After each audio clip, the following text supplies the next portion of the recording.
Hello everyone, welcome to the Chinese University of Hong Kong.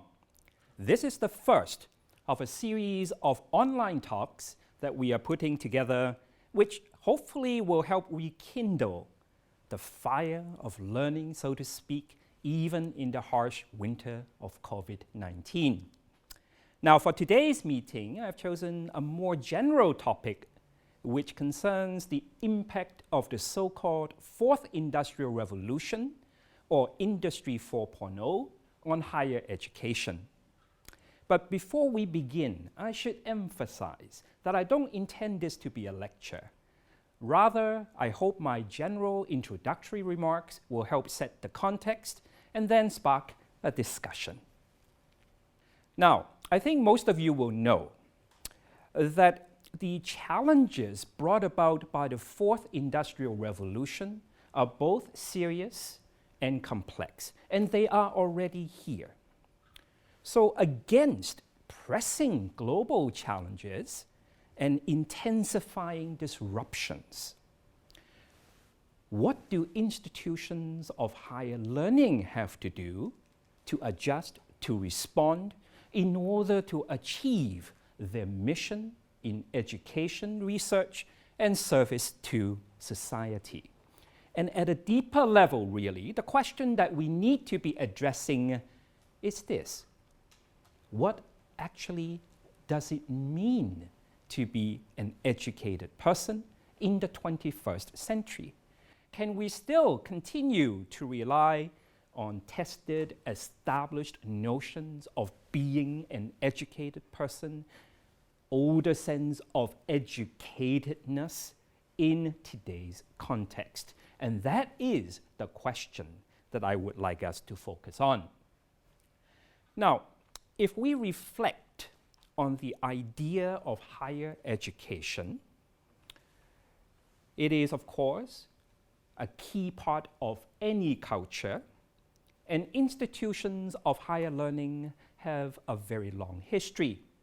In ancient China, for example, the term that was used to designate an institution of higher learning was 大学. Well, there were other terms too. For example, there was a term known as 城君. I don't know whether you have heard of that before, but that term still survives today in Korea as the name of one of their best universities, the Songkyo-kwan University. And of course, in English, we have the term university. But if we reflect on the meaning of 大学 or university, there are at least two levels of meaning that one can differentiate. At one level, 大学 or university points to an ethical ideal. And in this sense, it may be translated as great learning. And that is actually the title also of a famous Confucian classic, which we will have opportunity to refer to later on. Now, as an ethical ideal, as great learning, this can be interpreted differently in different cultures. Some, for example, might prefer to focus on the idea of truth or veritas. I chose this because it still survives as the motto of Harvard University today. But there are other ways to express this sense of great learning as an ethical or even a spiritual ideal. In the Confucian classic, The Great Learning, this is what it says. I'm trying to paraphrase here. The way of great learning lies in realizing ethical fulfillment, both at the personal and the socio-political levels. Whatever the interpretation, it is enough for us to recognize that 大学 as an ethical ideal shapes cultures in various ways and all across the world. Whether you're looking at ancient China, ancient Greece, or Nalanda University in Buddhist India, or the development of universities in medieval Europe. So I think that point is clear. But there is also a second level of meaning to the notion of a university or 大学. and that is that it is a real, concrete institutions embedded in concrete socio-economic contexts. I have listed two of the more influential works discussing the idea of the university here.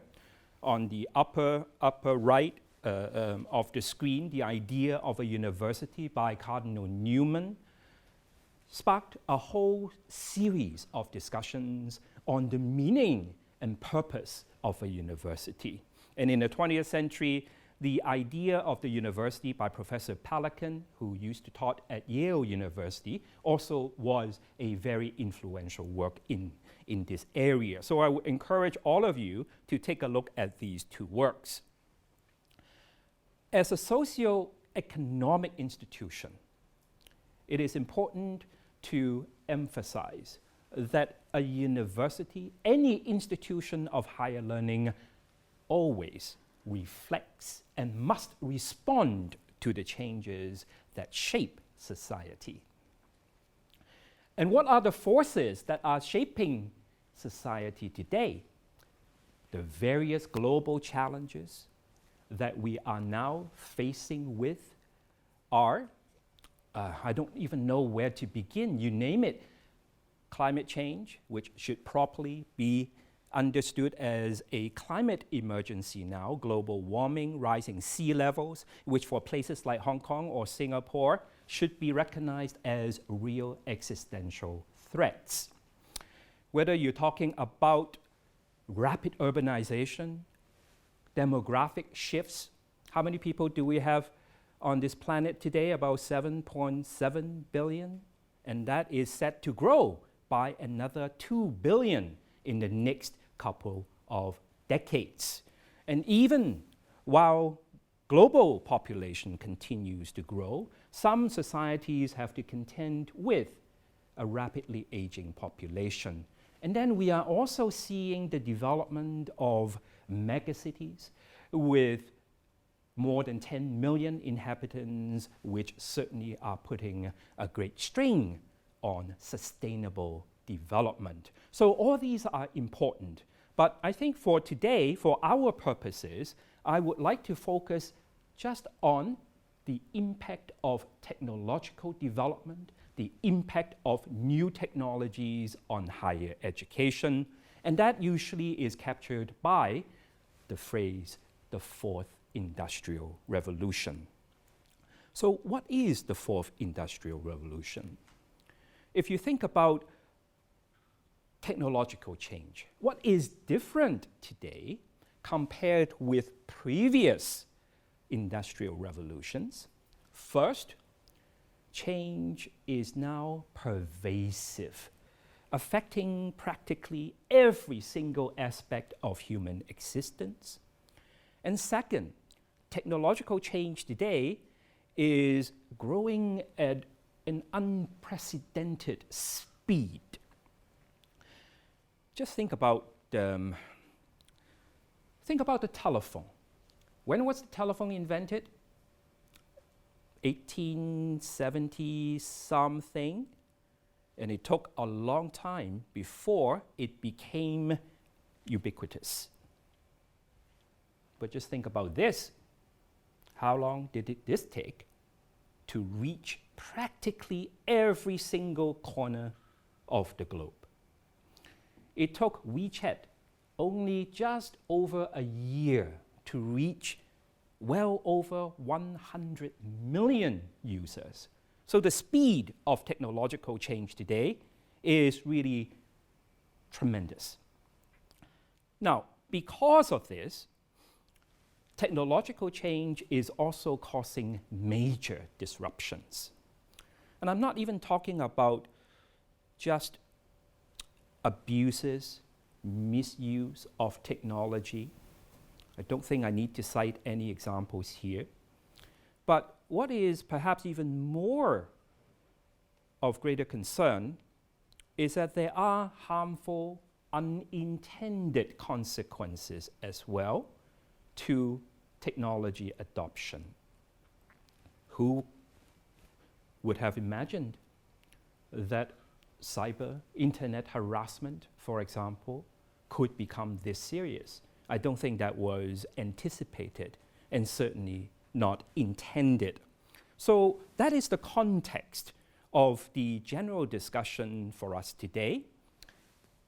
Given the pervasive and accelerated change brought about by technology, how should we in universities, how should institutions of higher learning respond to these challenges?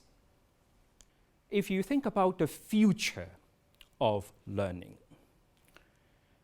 it is of critical importance, I think, for all of us to re-examine the notion of great learning, of higher education. What are the new ways or approaches or perspectives that will continue to allow us to help the next generation to flourish in a very uncertain future? What are the skills that our students would need in order to succeed in Industry 4.0? I think today you are all familiar with the more technologically driven modes of teaching and learning, such as flipped classrooms, blended learning, virtual reality, augmented reality, 3D printing, data analytics.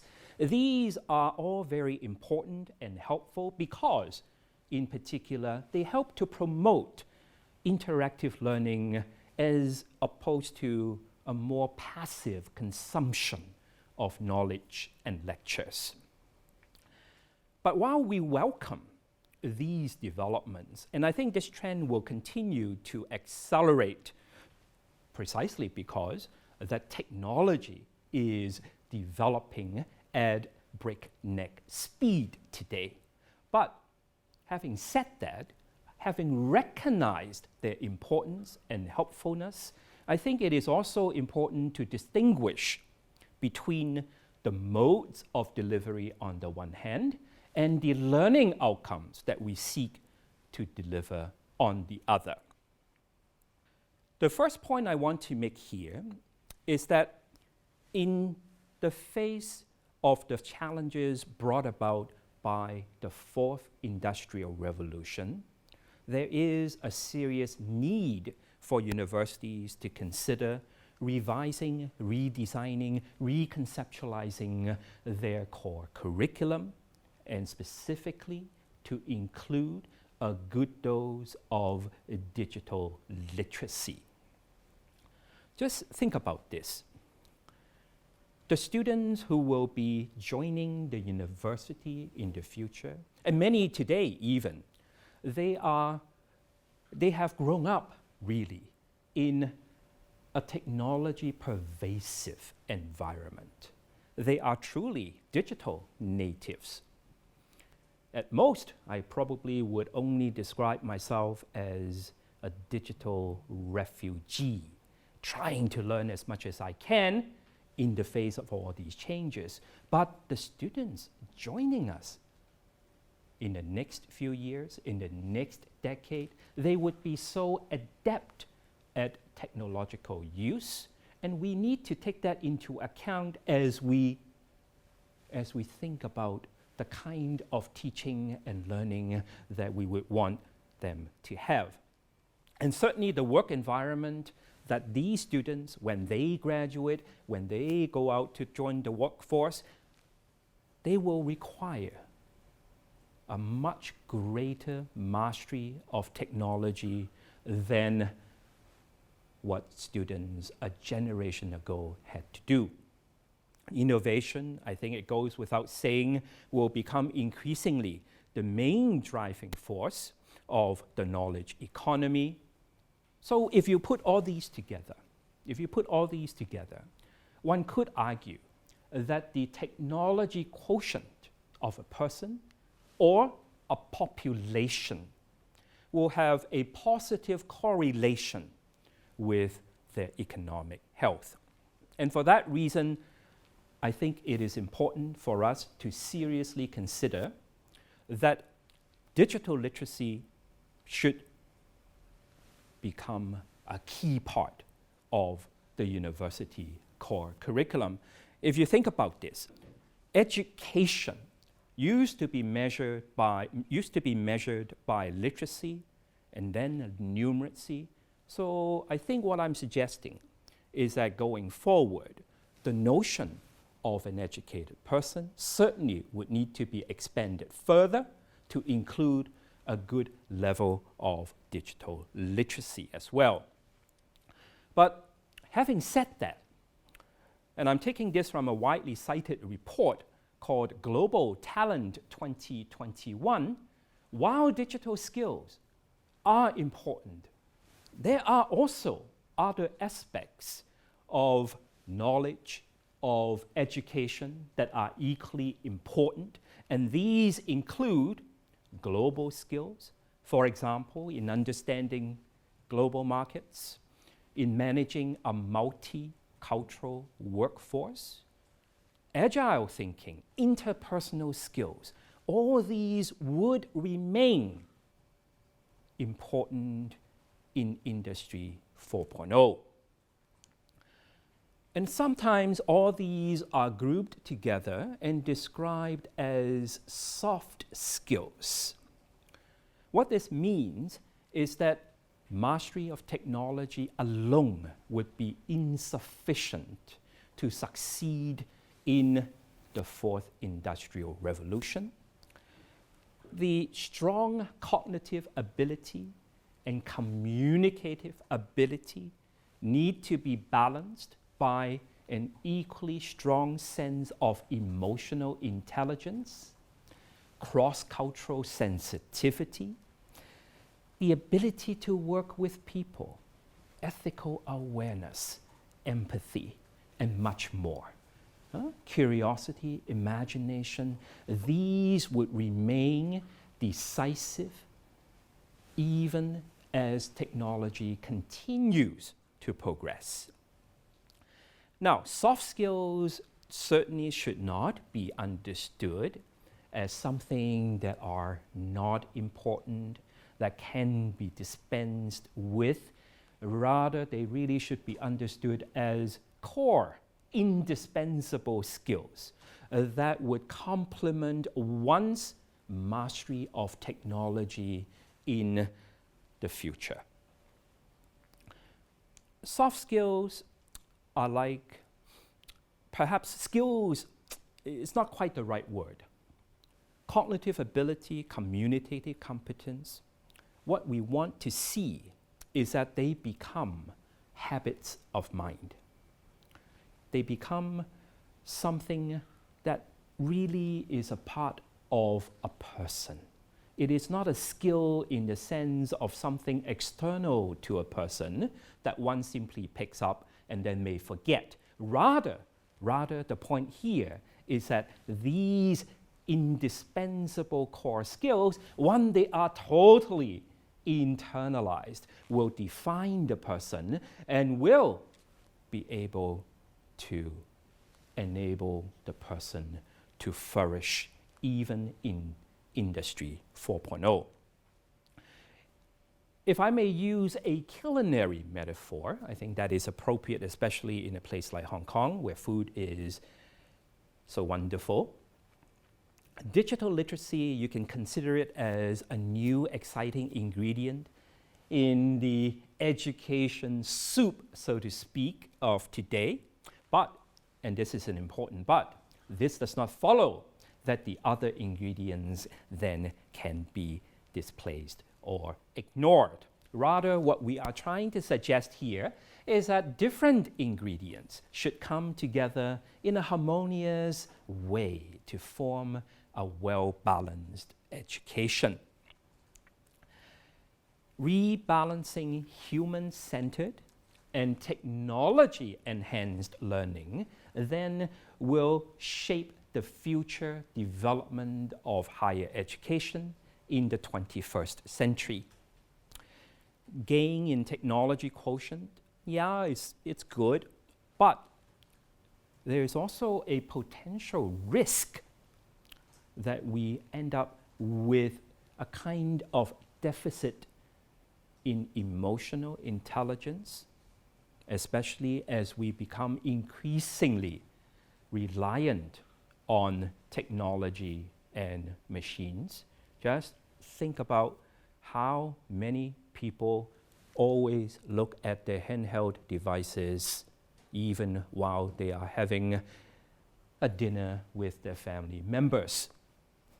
So I don't think one can rule out the possibility of a corresponding deficit in emotional intelligence. So in other words, when you think about the future of learning, rebalancing human-centered learning with technology-enhanced learning, with digital literacy, will become increasingly important. This is what I would like to describe as the yin and yang of learning. Technology is always about precision. It is always about efficiency. But if you think about human cognitive, emotional, affective intelligence, it is much more complex. This is because the social fabric of humanity is always interwoven with desire, with human relationships, and that should not be regarded as somehow something negative. Rather, it is the interplay of the yin and yang in human existence that truly marks us as human persons. And to me, that also should define being educated, should define educatedness in the 21st century, despite the unprecedented challenges brought about by technological advances. So, creating an educational soup in Industry 4.0 that is conducive to sustainable development may have to consider a more integral, a more interdisciplinary and non-compartmentalized approach. Here I would like to draw insight from Confucian philosophy. Now, what I want to suggest is that learning is far more than the acquisition of skills. It is always a process of socialization. It is a process of self-discovery and personal growth. Access and the ability to evaluate information and evidence, the ability to make and articulate judgments, to build and nurture relationships, manage complexities, and assume responsibilities. These will always be critical to human flourishing. And if you look at the great learning, the Confucian classic, what does it emphasize? Most of you will know this text. It is a call to seriously investigate and extend knowledge. But equally important, the great learning talks about intellectual integrity, honesty, and commitment, and cultivating the right habits and discipline of mind. A balance of emotions, the head and the heart. If you think about it in traditional Chinese philosophy, only one word describes both the cognitive and the affective side of being human, and that is the word xin, the heart and mind of a person. When you talk about investigation of things or extension of knowledge, never think of them as sequential steps in a process of learning, but rather consider them as an integral whole. And if we can come back to our culinary metaphor again, they are like ingredients in a great soup, each influencing and enriching the others.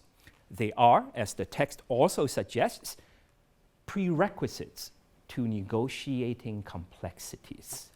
And human living is always about managing complexities, whether it is relationships, whether it is in other areas, always complex relationships defining the meaning and purpose of being human. And I think the insight that we can learn from the great learning of Confucianism is as relevant today, if not more so, as they were in ancient China. So I'm trying to wrap up now. If you want to redesign general education for today's classroom, I think one concern that we need to discuss further is how best to integrate arts and science, a more non-compartmentalized way of knowing, of learning and teaching. And equally important, I think one should also pay more attention to see how Asian and Western traditions can be integrated as well. In a word, what we want to see is a wonderful, nourishing, enriching soup of education that would help our students to continue to do well in the future. In sum, higher education today could use a good dose of global cooperation, coming together in trying to think through the various challenges brought about by the Fourth Industrial Revolution. And I think one way of approaching this problem, this question, is to persistently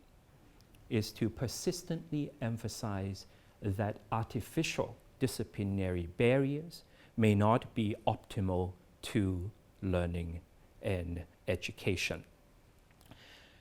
The Fourth Industrial Revolution also brings to light the many divides that threaten global sustainable development. Individuals, you have the haves and you have the have-nots, and as technology continues to develop, you will be seeing nations also divided along haves and have-nots. So there are these really serious questions that we need to consider.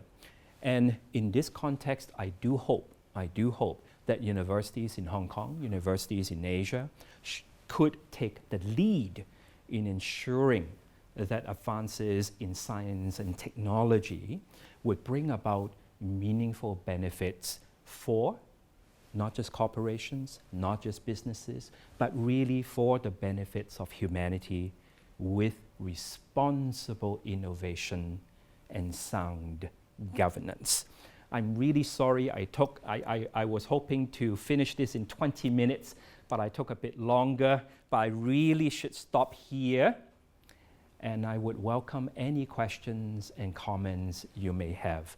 Thank you very much. Hey, we already have a first question. The question says, I'm an art student, I like history, I like literature, but I have no interest in science. Will I lose out if I don't study computer science or don't know how to do coding? Thank you. I had the same question myself because I was a student of the humanities. By digital literacy, I really didn't mean to suggest that all of us would need to do computer coding. Although some knowledge of it wouldn't hurt. Rather, what is more important is that we are not afraid of technology, that we can navigate the future that will be increasingly dominated by technology, so long as we are able to handle data, so long as we are comfortable with technology. I think any subject, any area of academic endeavor would do just as well. And this is especially in the light of what we have been discussing, how important it is for students in the 21st century to continue to have a well-rounded education. Oh, here's another.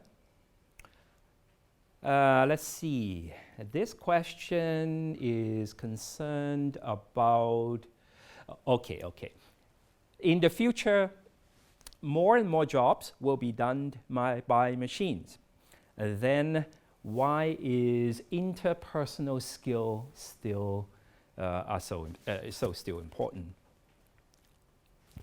That's a fair question. And I think first, we need to be clear about what jobs we are talking about.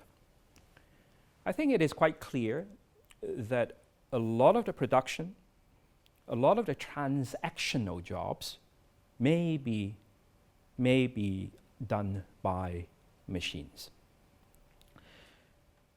But it does not mean that new jobs that require emotional intelligence, that require interpersonal skills, will not come into place. Yes, many jobs can and probably will be handled by automated systems, but at the same time, new jobs will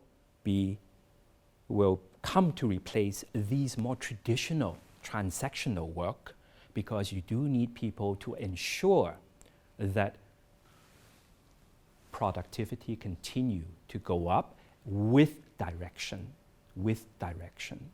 So I think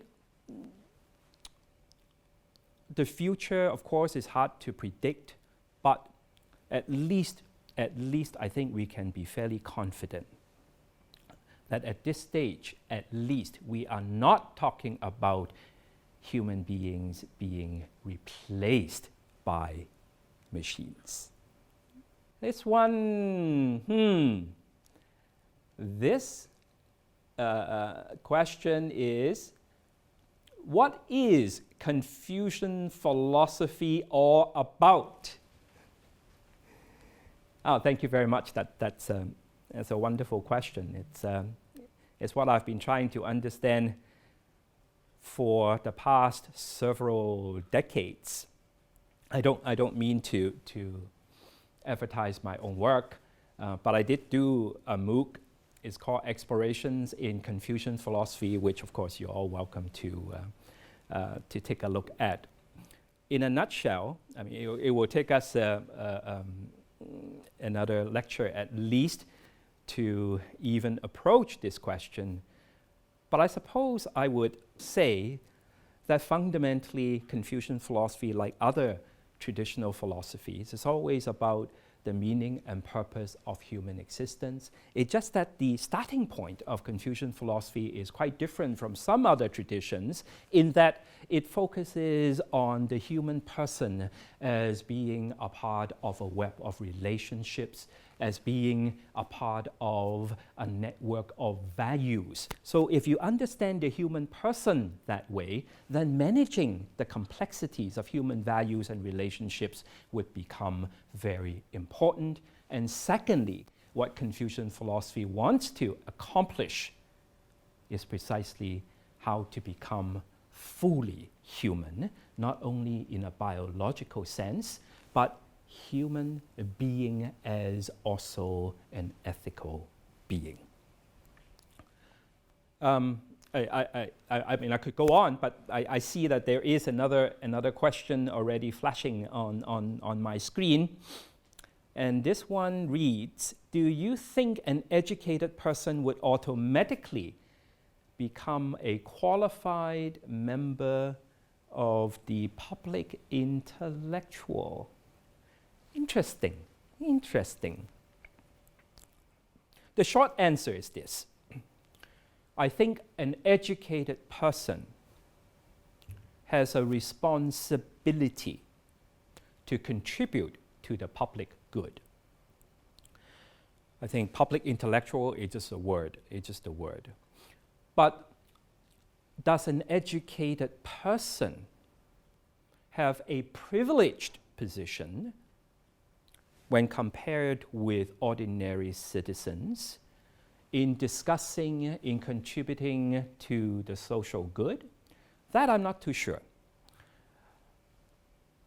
I don't think having a university education will necessarily render one person somehow intellectually more superior than another. But I do think that being educated does carry a certain responsibility to create a better future for not only one's community, but for humanity at large. Another question, as you have mentioned, the rapid technological progress has changed the society very much.